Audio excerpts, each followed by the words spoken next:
Welcome to Women and Resistance, a powerful podcast where we honor the courage, resilience, and revolutionary spirits of women across the globe.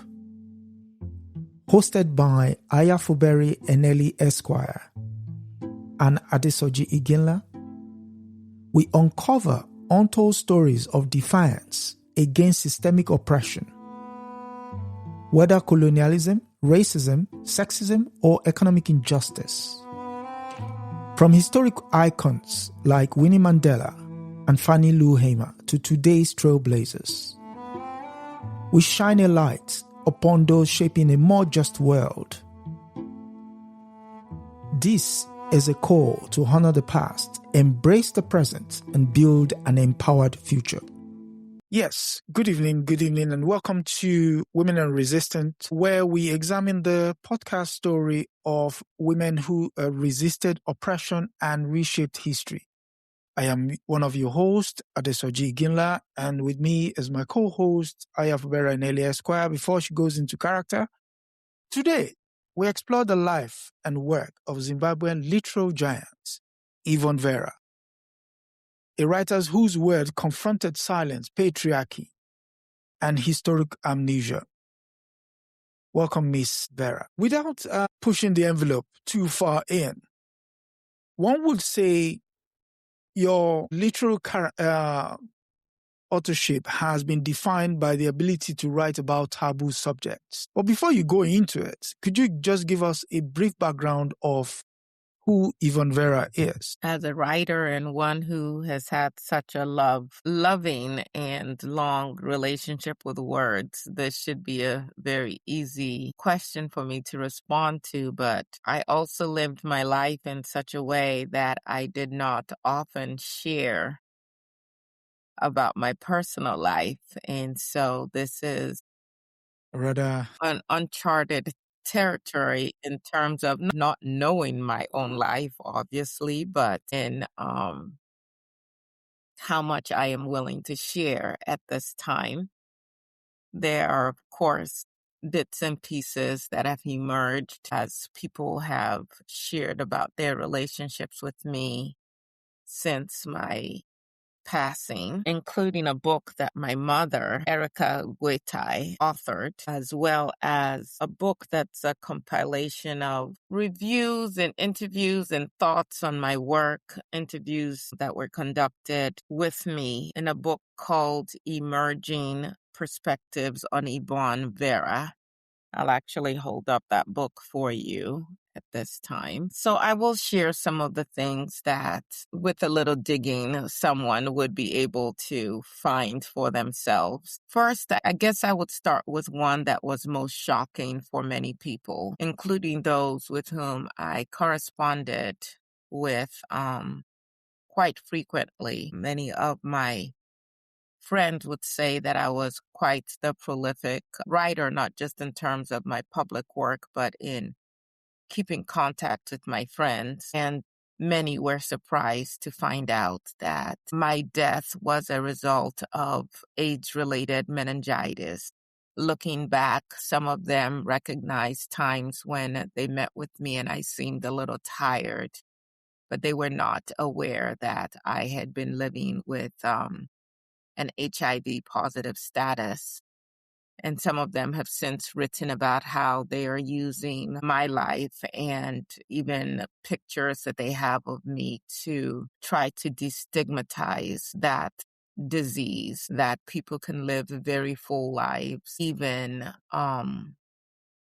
while being HIV positive. So I was born on September 19th in 1964. And I was born in Bulawayo, which is in modern-day Zimbabwe, was known as Rhodesia at the time.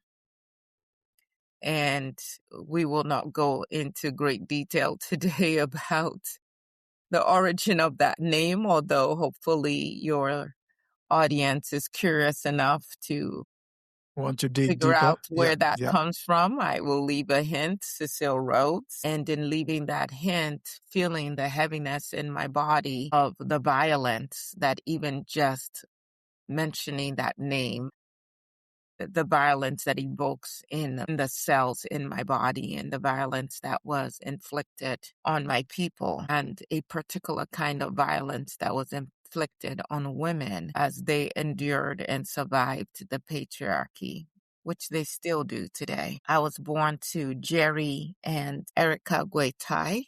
Well, I was born to Jerry Vera and to Erica Guetai. And my father moved to get a job, and soon after my mother moved to join him. But that union did not last, and so my mother soon left with me in tow, and we moved from place to place. She was a school teacher as she attempted to make a living. And by the time I was 8 years old, I was picking cotton as a way to supplement the meager earnings of my mother, of our family at the time. And I believe that you have, through this platform of yours, spoken with other women who have also had this experience of picking cotton as well. And it might come as a surprise to many that that was not something that was unique to just the children or descendants of enslaved Africans in the United States of America, but that it was a life that was imposed on many other people of African descent across the world. You started off by saying, I'm a writer known to have written about a lot of taboo subjects. Subjects, yes, I did.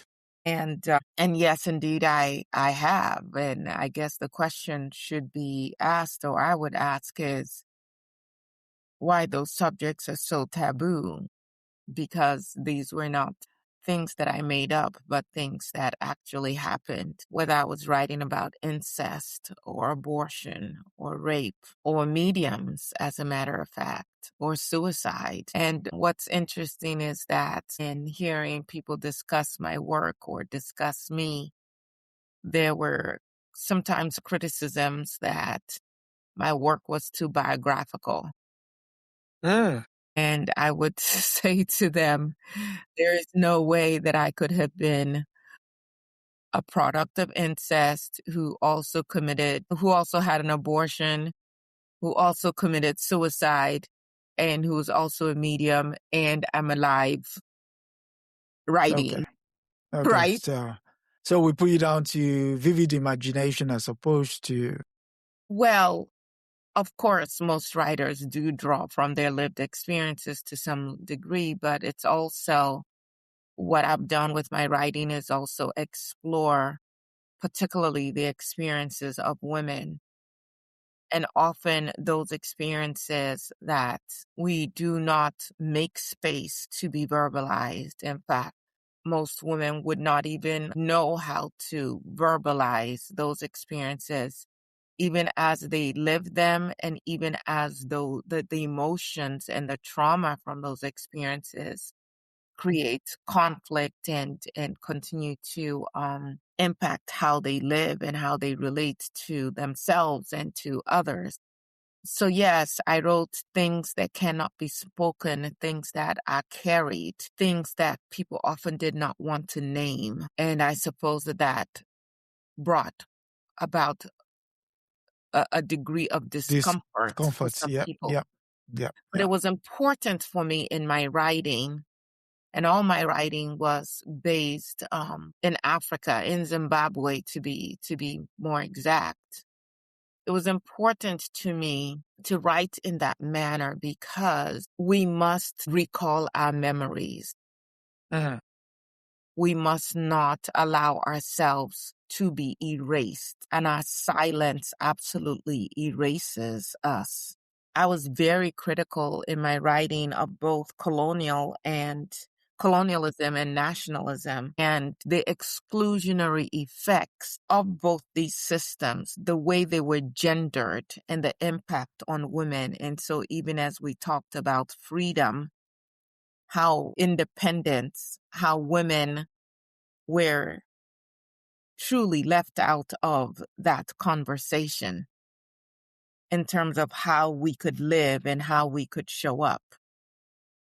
And one of the things that I wrote, and I will share that with your listeners at this time, I wrote, the greatest hurt takes a lifetime to heal. How long would it take to heal lifetimes of waiting that end in betrayal? How do we heal if we choose not to remember?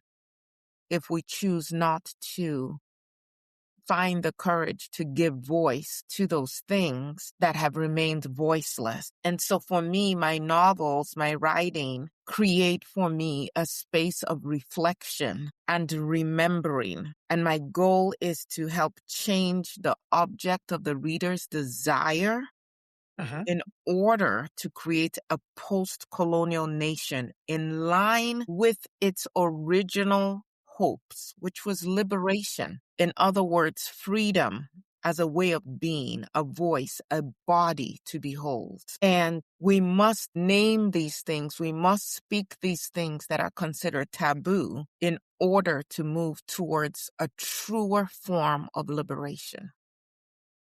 Because the erasure, the silence, will never bring about our liberation. Have you finished the thought? I wanted to pose a question which stems from what you just said about not talking about taboo subjects. In your novel, Butterfly Burning, you said something poignant. You said, a woman's life is folded into two halves, one dead and the other living. Could you give some context to what you meant by that? Even when you think about the life cycle of a butterfly and you think of that period where it's in a chrysalis, where it's, for all intents and purposes, not moving, very vulnerable, that could be a place of death if it's not protected enough to get to where it becomes and is able to emerge as a butterfly. When you look at the lived experiences of women and often the things that we don't speak about, and the African woman in particular, there's this constant struggle. And with the imposition of the patriarchy, almost a requirement to die to yourself in order to live, to die to your dreams, to die to your own hopes, to be the good daughter, to be the good wife, to be the good mother, to be the good grandmother. That endless sacrifice that is required, if you will, of women. Now, men might also see that in a different light and see their own sacrifices that are often imposed on them. But that is what I was speaking about when I talked about women folding in on Two themselves. halves. Yeah. Like you have to die to self, lose aspects of yourself to be celebrated as a true woman. As a matter of fact, I will go back and give a little bit more of a chronology, but at one point after I had received my PhD in Canada, I returned to Zimbabwe, and I was living in a home that had a colonial history. It was a home where a military officer had previously occupied, and a woman whom I had known since childhood who had heard of my return, and we were speaking, and she was very critical of me and the choices I had made, because she said, what, you came back here, no husband, you're living in that place by yourself.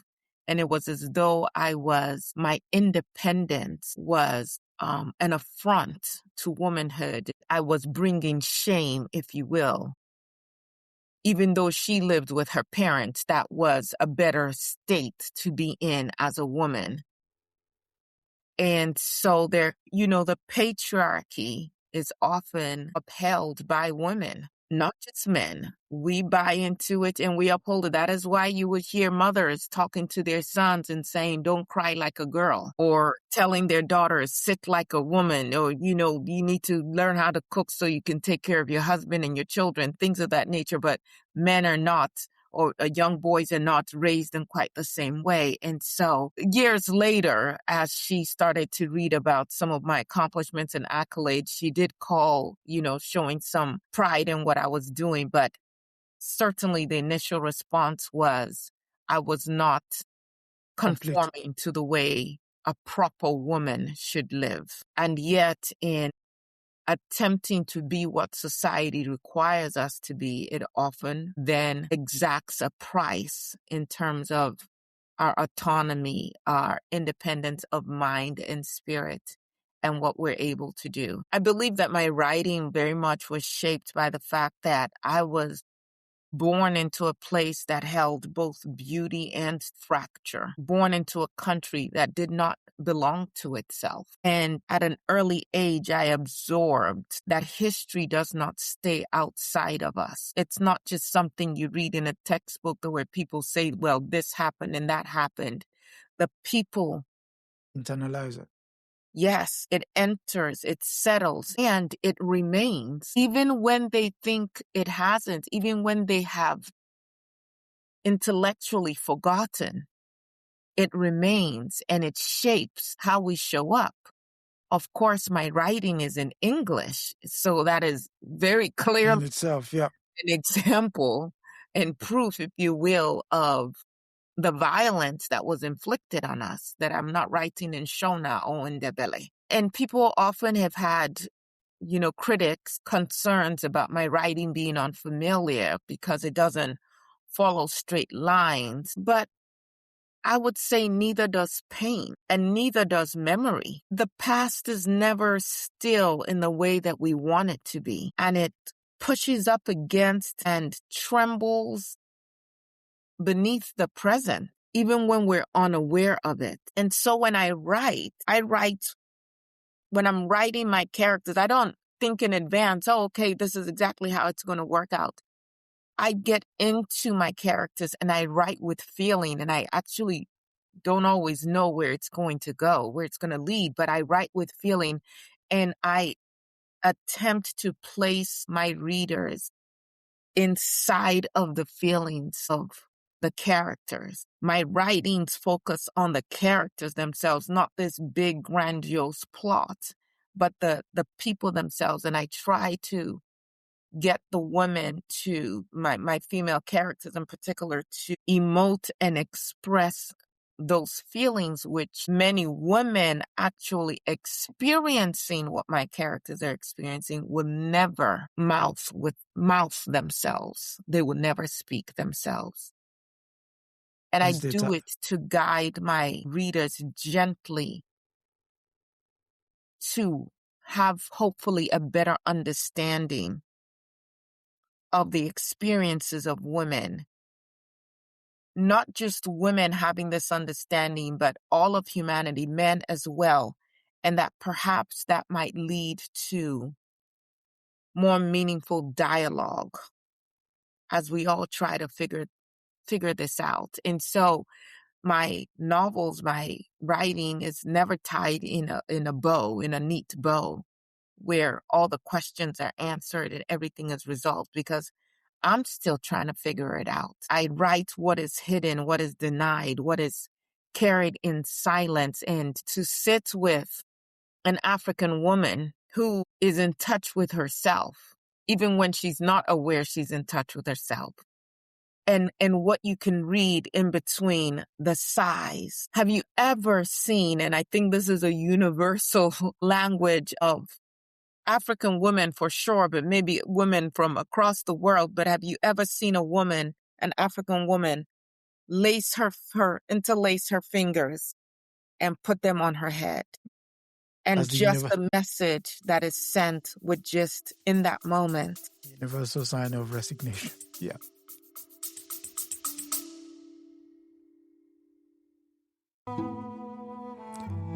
You are listening to Women and Resistance with Aya Fubara Eneli Esquire and Adesoji Iginla, where we honor the voices of women who have shaped history through courage and defiance. If you're finding these stories inspiring, take a moment to subscribe, share, and support this platform.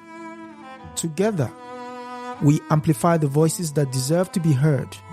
Now, back to the conversation. As if is it to shield her head? Is it into the worst. The worst is, how do you then put that silence, but yet that very pregnant silence into words? And so I write the body, because the body remembers. The body has its own language, and it does not forget. And so when I look at some of the books that I have written, and under the tongue, there is a child, and she cannot speak what has been done to her. So I give you her silence. The words don't come. They remain buried under the tongue. And if you sit long enough with the silence, as uncomfortable as it might be, you begin to understand that silence is not absence, it's weight. And so even as you read my work, how do you carry that into your life, into your interactions with people? That woman who seems sullen and withdrawn, what is her silence really saying? In my book, Without a Name, war does not end when the fighting stops. And I think of my people. And today, we might think of the people of Lebanon, or of Iran, or of the Congo, or of Sudan, or Medugri, all the parts of the world that are racked by war. It enters the body. It enters the body of even the unborn, and it lingers. And of course, nobody, or let me rephrase, most people would rather not face this discomfort. So the oil starts flowing again, so the bombs stop dropping, so even the rubble has been cleared, and maybe new edifices erected. War lingers in the body. The body carries what we don't want to see, what sometimes the person carrying it can't even articulate and cannot remove. And there's a part of me that at this time feels almost compelled to apologize to your audience, because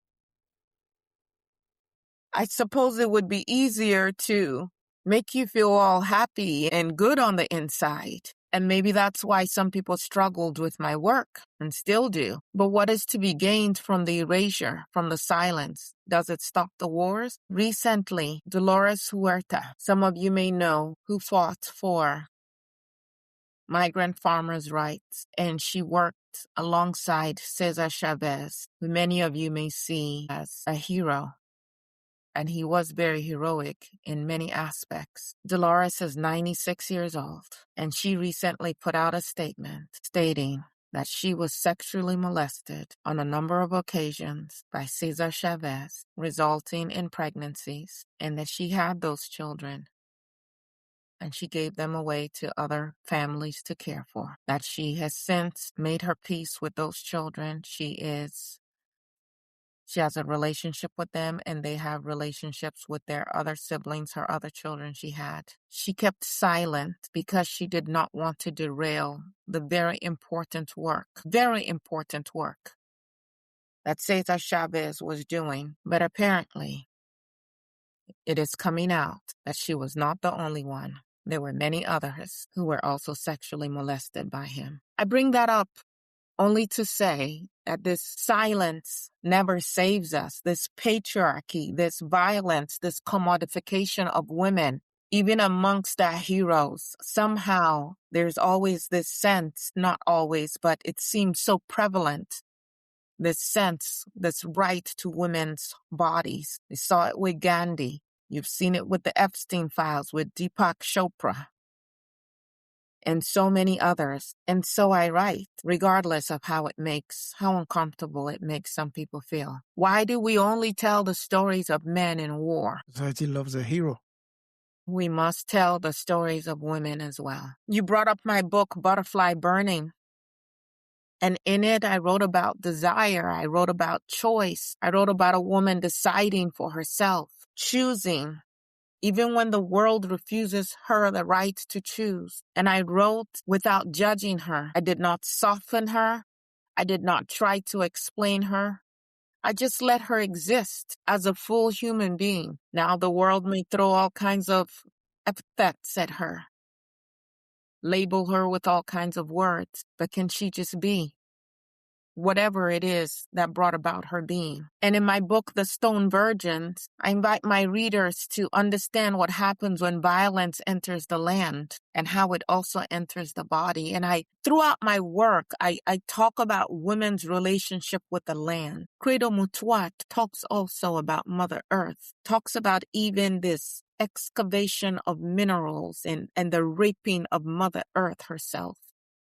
How we dig into her and dig out her wealth and leave these gaping holes. This violence on the land, this pollution in the land. The wound is not only in the land, it is carried within. And when I write, I want my readers to feel it. Because if they feel it, then maybe they're moved to do something differently, to see and act differently, to respond differently. We've got to feel. We want to believe history is just words, that thing that happened and it's over. But it's not. It continues. And in my body, I carry the memories and the weight of all who came before me. In fact, my book, Nehanda, and I believe you also have spoken to Nehanda. Yep. Have you not? Yeah, we did. I wrote this book, this novel, Nehanda, and I based it on my maternal great-grandmother, Masi Dengere. She was a medium, and she was a healer. We called her Nanga. And she was a diviner, and she was so powerful that when they started opening the hospitals, the Western-style hospitals, they wanted her to help bridge the gap between our traditional healing and the Western healing, and she would not leave her land. And so they gave her a motorbike. So my maternal great-grandmother was the first woman in Zimbabwe, area known as Zimbabwe today, who rode a motorbike, and she would ride her motorbike from our land to Harare, to the city, and do her work at the hospital and ride back. And I based this book on the stories of Nehanda, but also experiencing my great-grandmother as a medium and just her power. And I recall a story about when my grandfather was beating up my grandmother, and my great-grandmother heard about it, and she drove her motorbike. She rode her motorbike to where my grandmother and my grandfather were.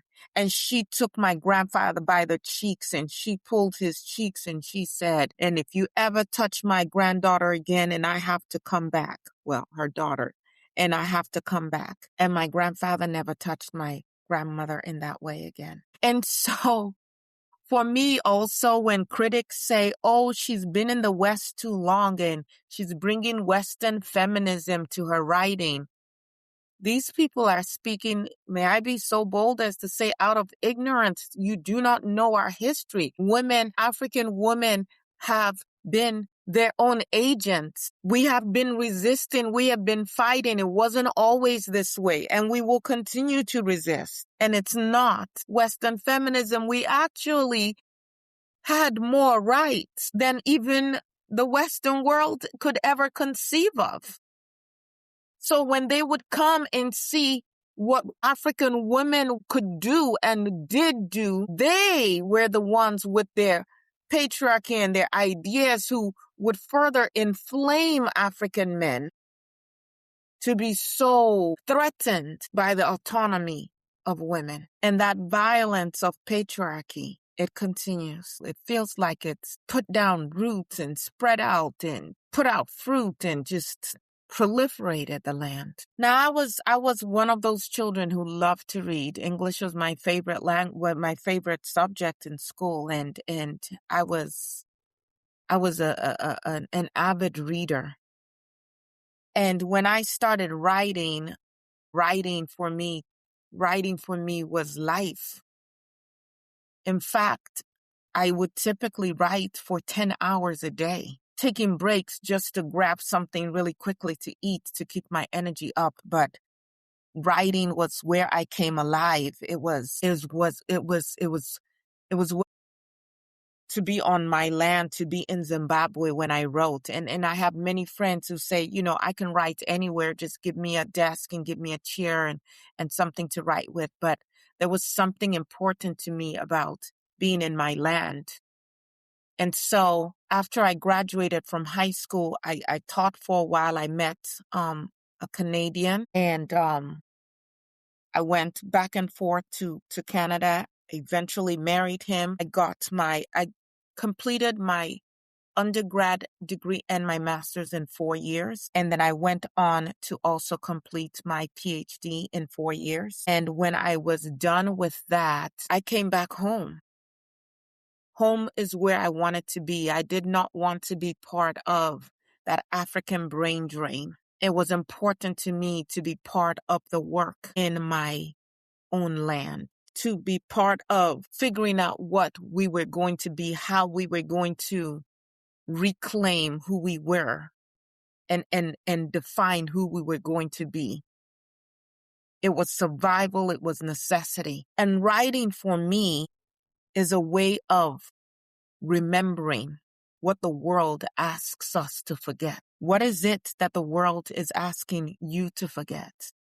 What is it that when you sit down with perhaps your journal, you find yourself reticent to write for any number of reasons? That might be the very thing that you must write so that your voice is not silenced. And so when people say my work is difficult or my work is too heavy, it's too much, I have to ask, too much for who?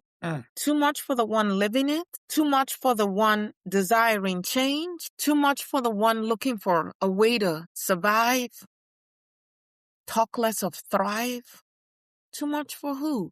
Like, how dare you, in your place of comfort, decide that the burden someone else is bearing is too uncomfortable for you to even consider while they get to live it in your forgetfulness? This is what I know. Truth is not excessive. Truth is exact. I would love to be remembered as a writer who had no fear for words. I didn't live very long, relatively speaking. I died at 40. As I mentioned earlier, most people had no idea that I was battling an HIV positive status or when it became full-blown AIDS. One of my biggest fears was being in exile. And I know you've talked to many other African women who were exiled. This violence. You spoke with Mama Miriam Makeba.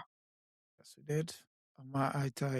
How do you heal the violence from not being able to go back to care for an ill mother or participate in a ritual to send her to be with the ancestors? But I left Zimbabwe when I could no longer remain. I was the director for an art gallery, and I was very intent on showcasing the art of my people. And we had patrons who were indigenous people, but we also, of course, had people who were not indigenous to the land who also patronized our gallery.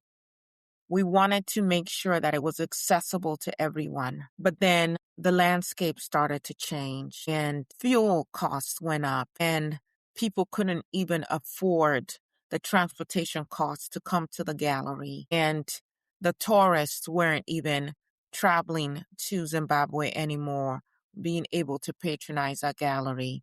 And so I was working for peanuts anyway. But then even the artists, we would do all of this work to put up their art and there would be nobody there. We went from having 2,000 visitors a month to barely even 10. And it just stopped making sense. And I was so afraid of what was going to happen and would this place close. And the artists, because of all the persecution that was also happening, were fleeing themselves. I remember one time driving into the township and I had a car that could sit 4 people. And as I was driving, I saw some women who were trying to get transportation to get into the city. And I stopped and told them they could come into my vehicle.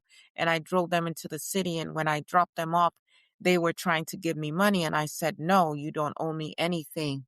And they just started crying and just praying over me and just so profuse in their gratitude. And after they exited the vehicle, I just sat there weeping because we should not have to live this way. Just the gratitude of these women, just because I gave them a ride into town. Like I said, I was going to be driving into town anyway, the same amount of the fuel, but what it meant for them not to have to shill out what few shillings that they had.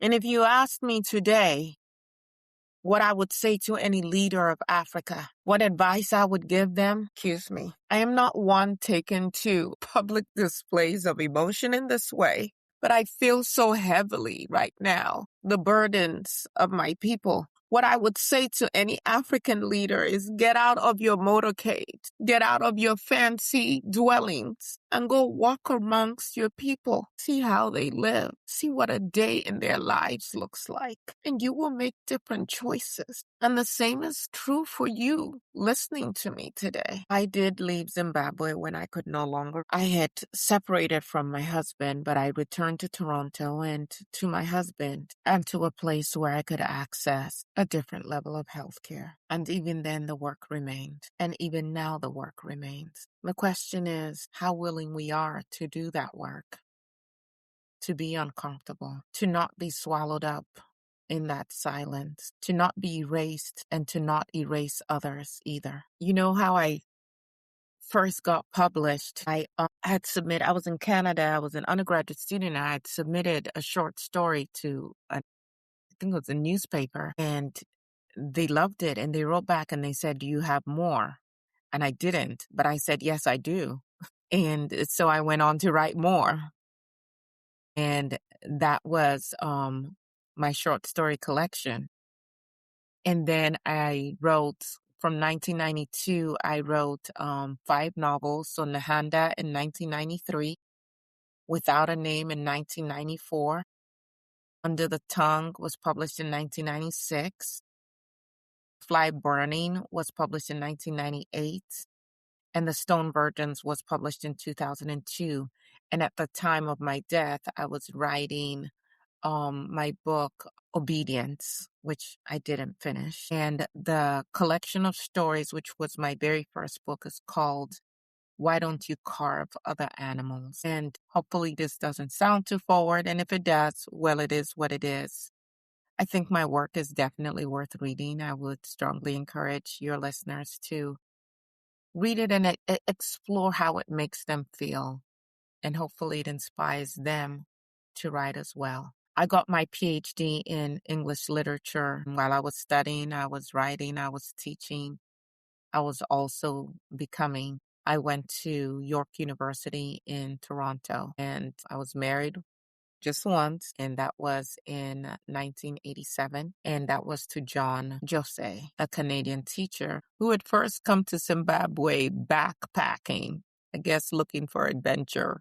I have been celebrated in a number of ways. Not, I got quite a few awards while I was living.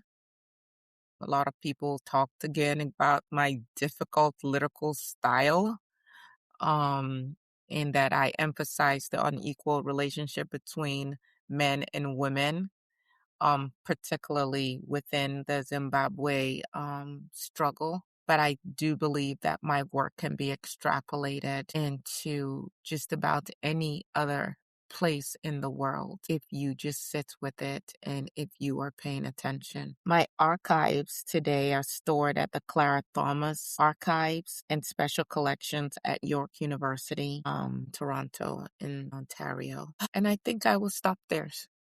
I think I've shared enough. Unless you want to know some of my awards. I mean, these things are important to some people because then, that legitimizes her. But, I was recognized with a Commonwealth Writers Prize from the Africa region. I did get the Zimbabwe Publishers Literary Award and the Macmillan Writers Prize for Africa in 2002, and also the National Arts Merit Award. There were awards that I also received in Germany and in Toronto. And so thank you for having me. No, thank you for coming through again. This is the reason why we do what we do here. We need to highlight the role women have played in the struggle and to also underscore whatever it is they've put into it, no matter how little.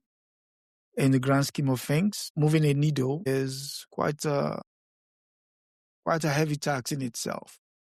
But there is one quote I want to leave us with, and it's from your novel, Under the Tongue.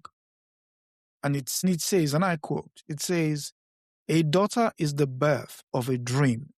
A daughter is daylight in growing leaves." Daughters to mothers, mothers to daughters, mothers to grandmothers, you're the birth of a dream, as you said. So that said, we've come to the end of this week's episode of Women in Resistance. Next week, it will be the turn of Queen Mother Moore. Who she is, what she's about, we shall find out in the course of next week's episode. If this is your first time here, do like, share, subscribe to the channel, and do all the good stuff. Until next week, would you like to leave us, Ms. Vera, would you like to leave us with some parting words? Well, let's see if there's something that I've written that I would like to share with you.